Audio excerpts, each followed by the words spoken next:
So good morning. What was the last topic? I think we have to write jobless growth. So we have already discussed about jobless growth in the last class, yesterday class.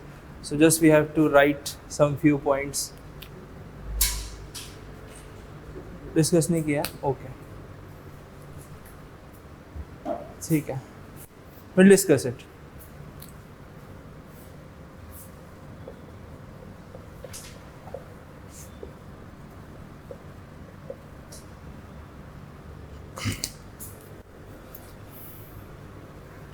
So, first of all, the meaning of this word. What is jobless growth actually? It means our country, India, has been experiencing high growth rate. We can say that since we implemented economic reforms in the year 1991, India has been growing above 5% on an average. And on the some occasions, we grew around 7%, 8% on an average. So the problem is we are growing, but enough jobs are not available in the market to absorb the labor force. That is the simple meaning. It means India is growing, but jobs are not growing. Getting my point? So first of all, we need to understand what are the reasons behind this jobless growth. It means we are growing, economy is growing, economy contribution from each sector like agriculture, industry and services is enough. But the main problem is the employment creation is not enough so that we can take or we can absorb the extra surplus labor which comes around. ठीक है?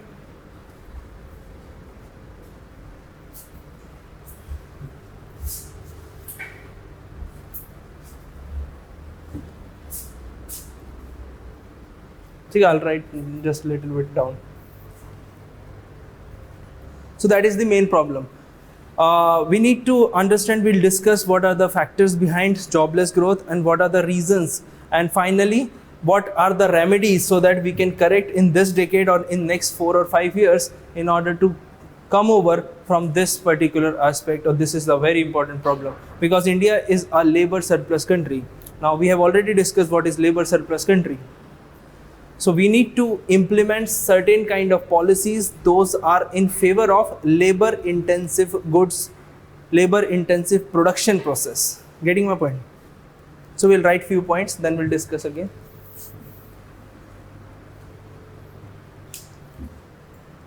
The growth story of India,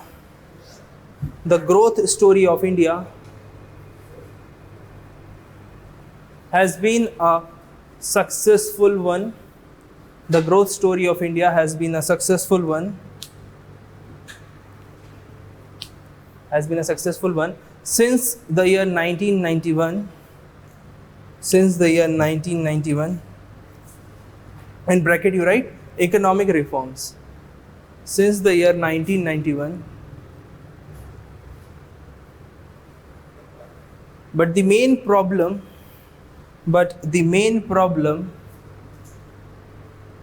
that has been a continuous trend,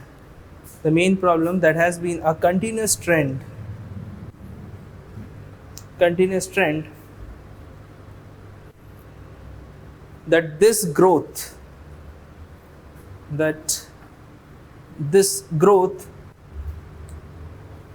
is not accompanied by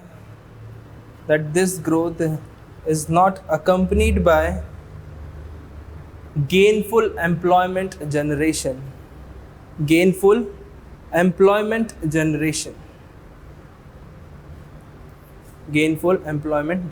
Full stop. Now just understand. There are few factors. Like yesterday we had discussed in the growth story of India, how India developed from 1947 to 2018.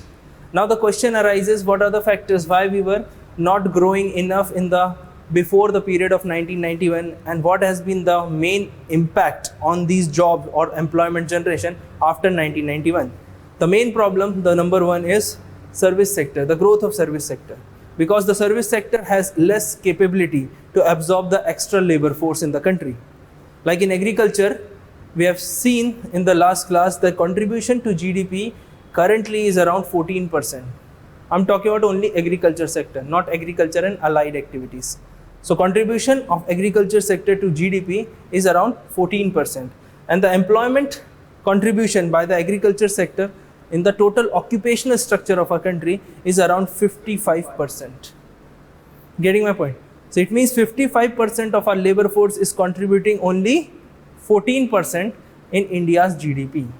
Now on the other hand, what about service sector? Service sector providing employment is around 25%, but the contribution of service sector towards India's GDP is around 60% and is expected to rise in the future years beyond 65% and 70%. So what are the factors behind this? Because service sector requires technology, service sector requires skills. So we need less manpower, more of combination of machines, that is capital goods. Getting my point? So right, number one, the main reason behind this jobless growth, the main reason behind this jobless growth is the growth of service sector, the growth of service sector, which is, or which has, you write, which has a less capacity, which has a less capacity to absorb, which has a less capacity to absorb, which has a less capacity to absorb surplus labor, surplus labor,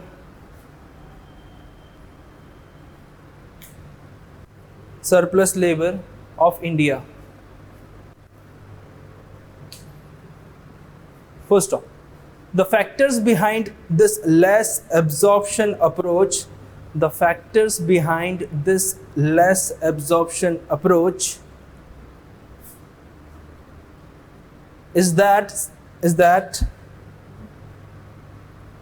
service sector requires advanced and updated skills,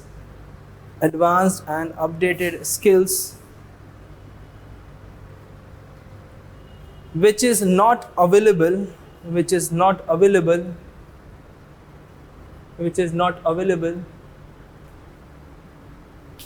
in Indian labor force, which is not available in Indian labor force. First off, next point.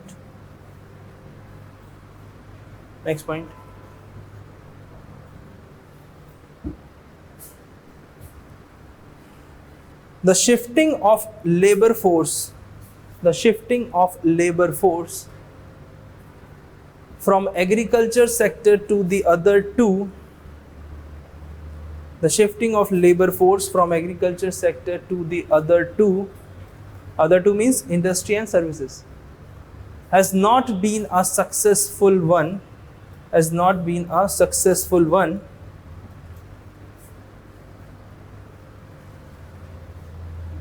due to disguised unemployment,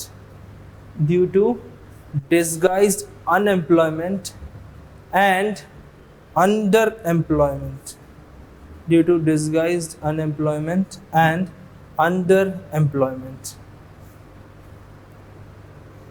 Did you understand this sentence? It means the shift of extra labor force from agriculture sector to the other two has not been a smooth one, or actually we can say has been on a partial basis. It has been continuing.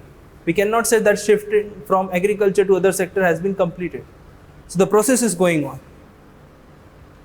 Since last 20 years we can say the process, 20-25 years, the process is going on. So it's a sign of worry that why the labor force is not able to shift from primary sector to other two sector.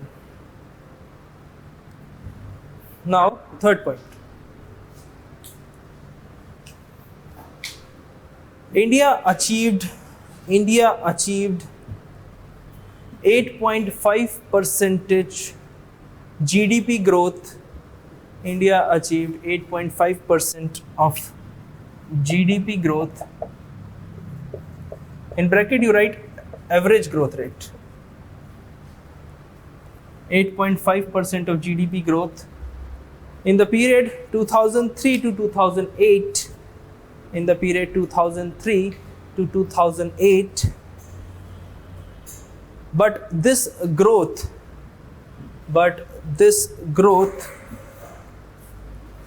has not been able to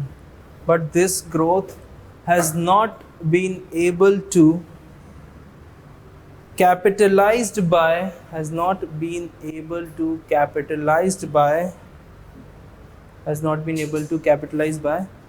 Indian labor force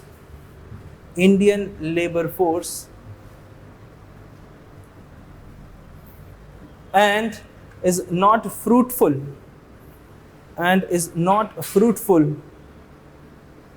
because of less inclusivity in it.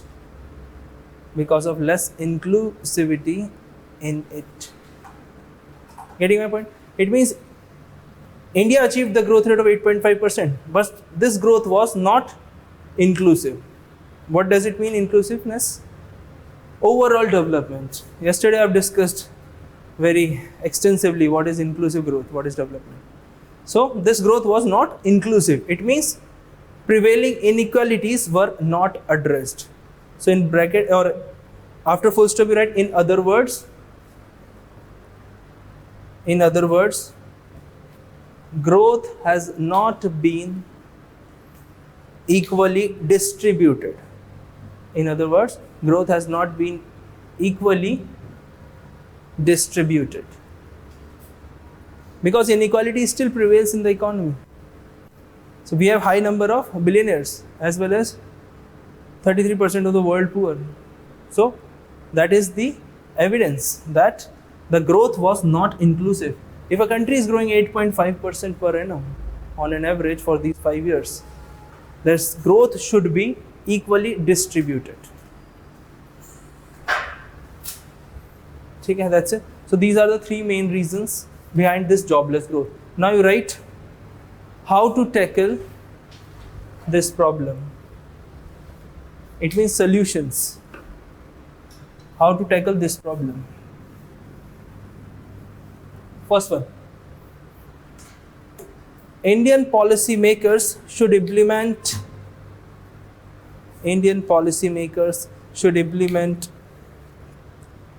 policies which are favorable for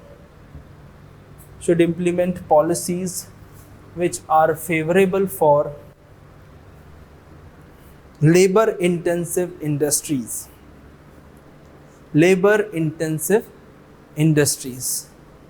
Any example from your side? Which type of industries provides highest number of employment? MSME. So for example, you write for example, government should give boost to MSME industries. Government should give boost to MSME industries.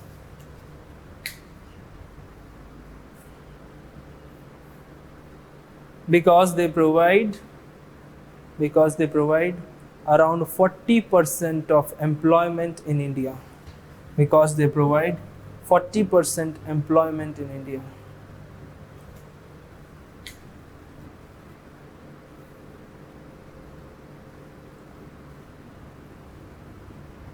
Clear? This is the biggest solution.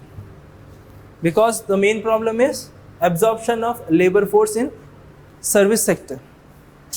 Getting my point? So we need to create capacity. Second one. As you wish. Second one. Capacity enhancement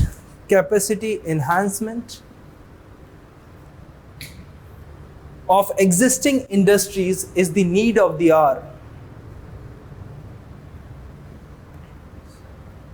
Capacity enhancement of the existing industry is the need of the hour. Third one, I'll explain this. Third one, labor reforms should be implemented. Labor reforms should be implemented as soon as possible.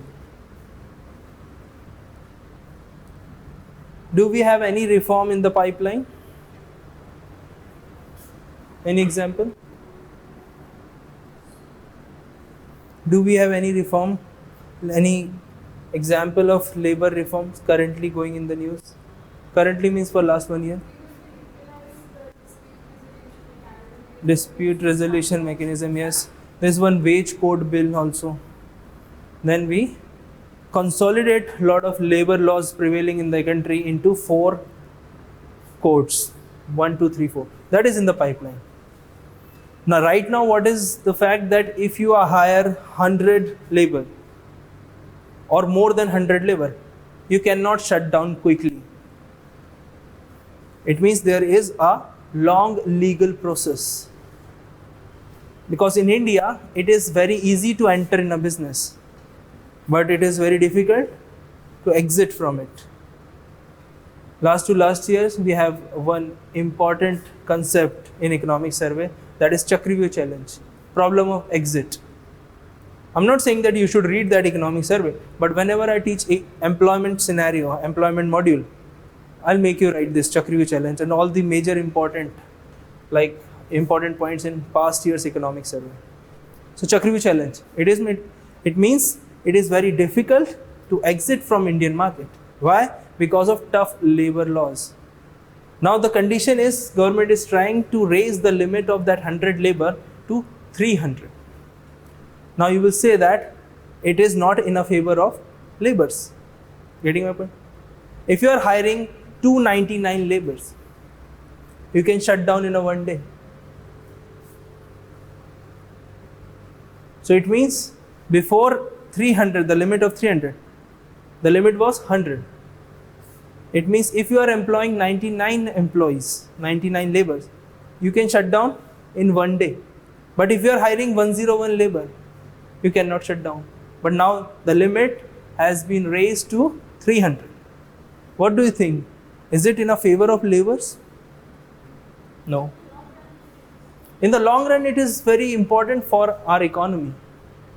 Because whenever a company faces bankruptcy, whenever a company faces debt-ridden situations, then what happened? Resources are locked into that industry. Labor force cannot move. You cannot extract capital from it. You cannot sell your property, sell your factory. So it means resources are locked. So in order to quickly resolve the solution or resolution of that bankruptcy or etc., we need labor reforms. So it is one of the important point in jobless growth. Implement labor reforms as soon as possible. Getting my point? What was the second one? Capacity enhancement. What do you understand by the capacity building? The word continuously coming in the newspaper. Capacity building, capacity enhancement. What do you understand? In simple sense, in a layman language, what's the meaning of? Simple English word, capacity enhancement, capacity building, more efficient, we can say, yes.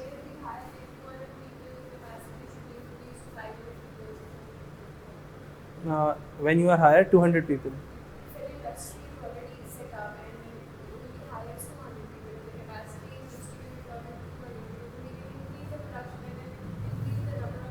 Okay, so it means if you experience large scale production, you will hire more employees. So capacity enhancement relates to two things, relates to industry as well as individuals. So capacity enhancement of an individual, like skill generation of a poor, like giving free subsidy is not a solution to empower the poor people in India.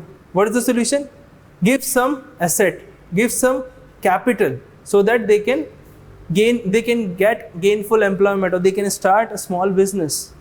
Getting my point? Capacity enhancement of that particular individual, like the concept of universal basic income.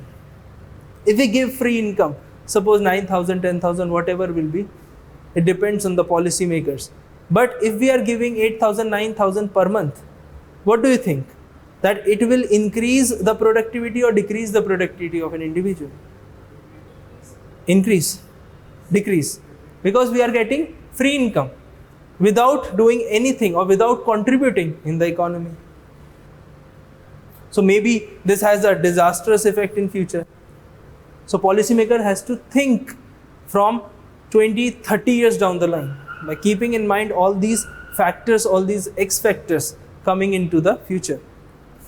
So capacity enhancement of the poor is giving extra capacity by giving, suppose for example, giving some assets, like for example for street vendors, the thela is very important. Getting my point? Give some particular assets, like so they can start some food, street food vendor like things, like other things, like give small loans of 10,000, 50,000 rupees so that they can get some working capital and they will start businessing. Getting my point? So this is capacity enhancement. So if you enhance capacity of an individual, this problem of jobless growth will be tackled in the future. See? Now you write conclusion. Capacity enhancement may be in different terms.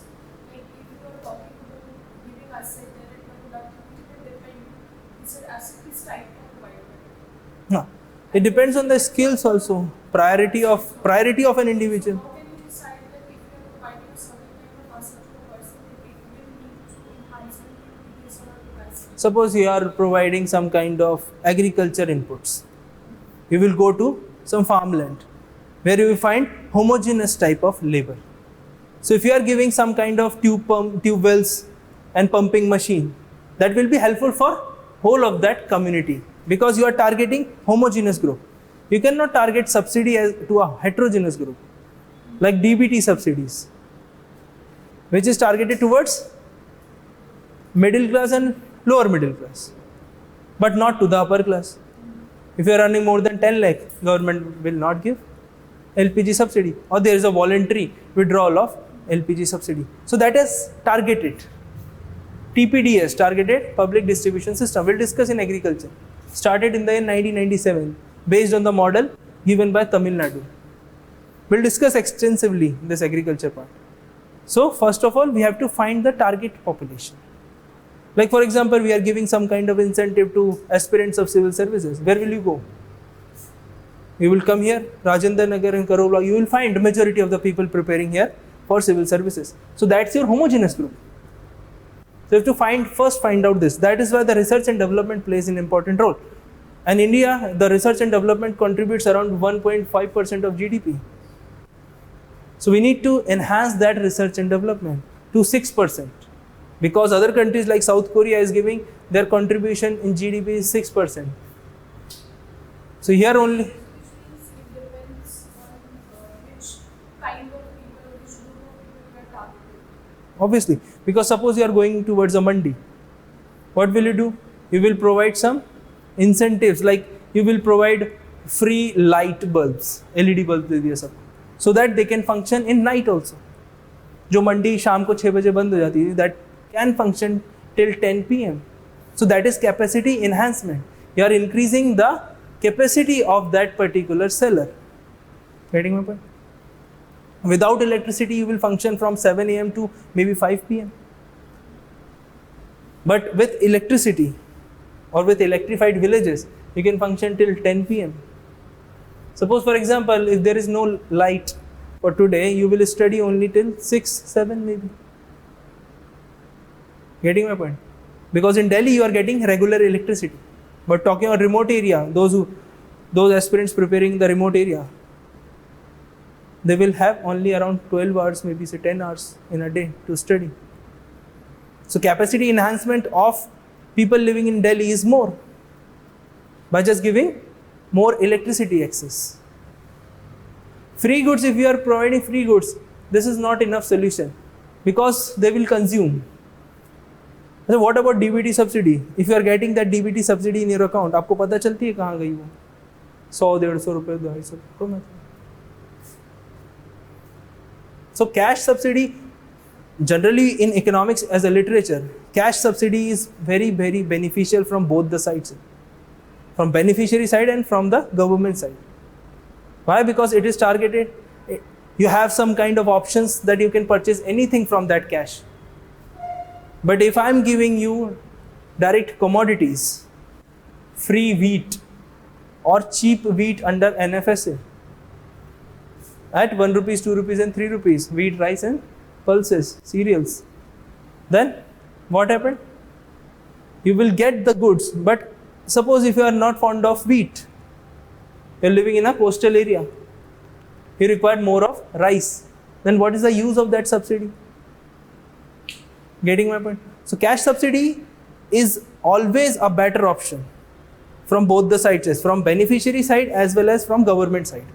This is a proven fact in economics literature. If I draw a graph of microeconomics, उससे सब clear हो जाएगा, but that is not required. ठीक है? So we write conclusion. Any other doubt? We write conclusion. The concluding fact regarding jobless growth in India, that it takes some time,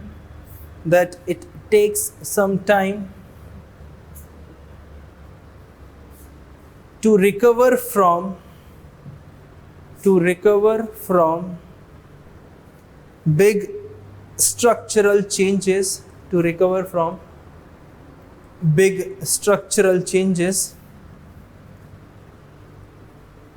which has been implementing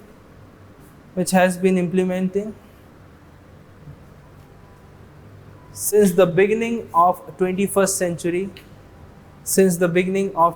century.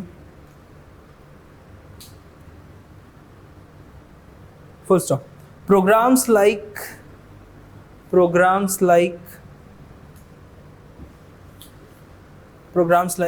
yeah, tell me. Programs like Skill India, Startup India, Stand Up India, Mudra scheme,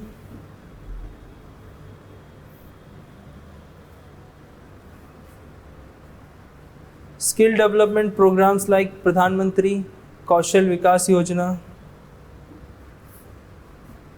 Nai Manzil,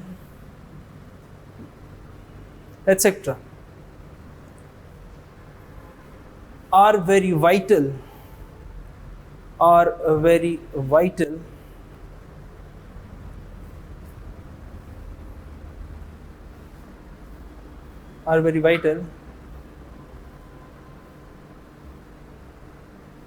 to get the employment scenario back on track. To get the employment scenario back on track. Full stop. Reviving the industrial sector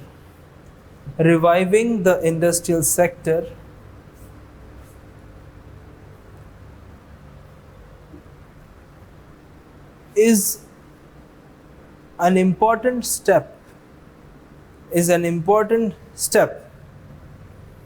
to make India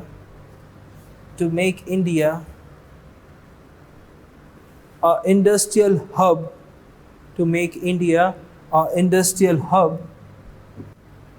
and self-sufficient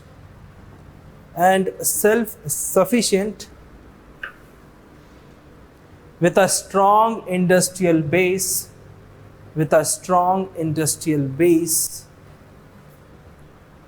in order to provide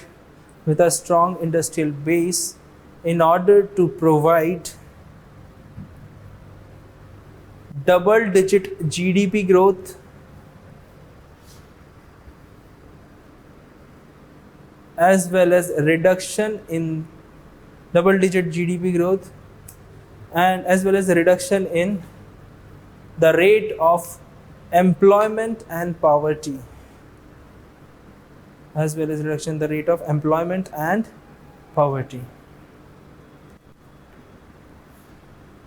First stop, last line. The way forward for Indian government is to provide equal access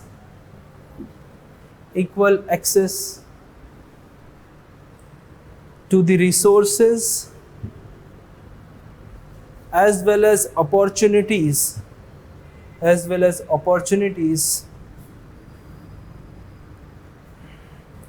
by giving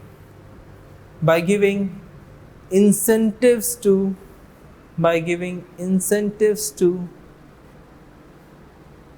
every section of the society.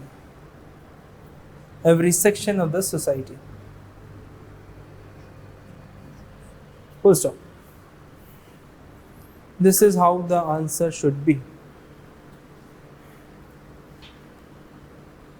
You have provided some problem, then you have provided that these are the remedies. And how we implement our suggestions, that's we have written in the last paragraph. Like schemes like this should focus on labor intensive goods. Schemes should focus on providing gainful employment by giving skills. Then we have strong industrial base. What's the benefit of strong industrial base? In order to aspire for a developed country or the tag of developed economy, we need a strong industrial base. So from the last 2-3 days, I think this important concept established in your mind that India shifted directly from agriculture to services without any strong industrial base. So that is why we have to go back to industries and build strong industrial base. Now what are the benefits of that strong industrial base? We'll able to provide or we'll able to do our import substitution process with the domestic goods. Whatever we are importing from other countries. Like for example, there was a stay by Supreme Court on coal block allocations. What happened at that time? We had to import coal from abroad. India has 5th largest resources, natural resources of coal. So we have lot of coal under India's coal bed areas like Jharkhand, Chhattisgarh. But we do not have technology to extract that. Getting my point? So we need technology to extract our natural resources. Technology is costly, obviously. So that is why we are preferring imports. So that's the end of this module, that is growth and development.